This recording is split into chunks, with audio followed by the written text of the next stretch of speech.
sudah siap belajar hari ini? Oke, kalau sudah siap langsung aja ya. Hari ini kita akan membahas tentang menganalisis bentuk dan fungsi bagian tumbuhan.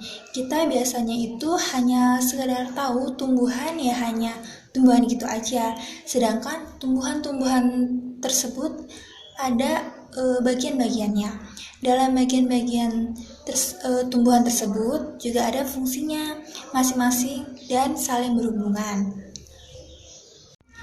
Di samping ini ada gambar bagian tumbuhan.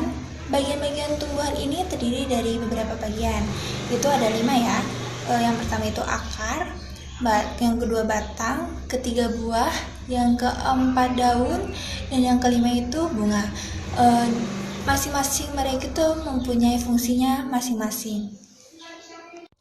Dari 5 bagian tumbuhan ini mempunyai fungsi atau kegunaannya masing-masing. Fungsi dari keseluruhan tumbuhan ini adalah untuk menghasilkan oksigen. Jadi sangat berguna ya bagi kebutuhan manusia, bagi kita. Nah, sekarang saya akan menunjukkan ke kalian mulai fungsi bagian tumbuhan yang paling bawah. Yang pertama adalah akar. Akar bagian tumbuhan yang paling bawah. Akar juga ada yang di dalam tanah dan di luar tanah. Contoh akar yang di luar tanah yaitu pohon beringin. Terus fungsi dari akar adalah yang pertama mengkokohkan tumbuhan, yang kedua menyerap air. Terus yang kedua yaitu batang. Batang fungsinya mengalirkan air dari akar ke dalam dan menopang tumbuhan. Apa yang terjadi kalau misalkan tumbuhan tidak ada batangnya? Pastinya tidak akan tumbuh ya. Terus yang ketiga, buah. Buah untuk apa sih? Nah, buah itu untuk menyimpan cadangan makanan, tempat untuk tempatnya bertumbuhnya biji. Contohnya seperti buah anggur ya. Jadi di dalamnya itu ada bijinya yang kecil. Nah, yang di dalam buah itu yang kecil, nah itu dinamakan biji. Kemudian yang keempat yaitu daun, tempatnya untuk berfotosintesis ya. Daun yang berfungsi sebagai tempat berlangsungnya fotosintesis. Fotosintesis itu apa sih? Ya, yaitu tempat memasak makanan dari tumbuhan. Pada bagian daunnya, biasanya daun itu berwarna apa? Berwarna hijau. Nah, hijau yang berwarna hijau itu dinamakan klorofil ya. Jadi zat hijau daun disebut juga dengan klorofil.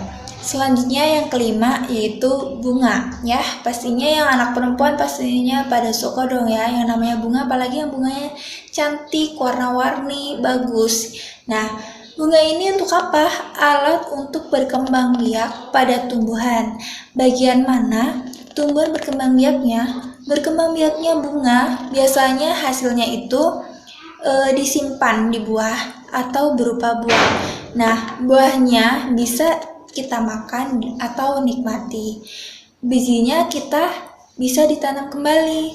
Nah, biasanya bijinya itu kalau kita bisa merawatnya bisa tumbuh lagi. Apa yang harus kita lakukan terhadap tumbuhan? Ya, harusnya kita sebagai makhluk hidup juga kita harusnya menjaganya, merawatnya agar apa? Agar bisa mengambil manfaat dari tumbuhan. Nah, sampai sini pada paham kan? Baik, selanjutnya kita tentang hak atau kewajiban kita terhadap tumbuhan. Apa hak yang didapatkan kita pada tumbuhan? Yaitu dapat menikmati keindahan dari tumbuhannya seperti bunganya, memanfaatkan oksigennya, ya fungsinya pasti banyak. Kemudian kewajiban kita terhadap tumbuhan apa sih?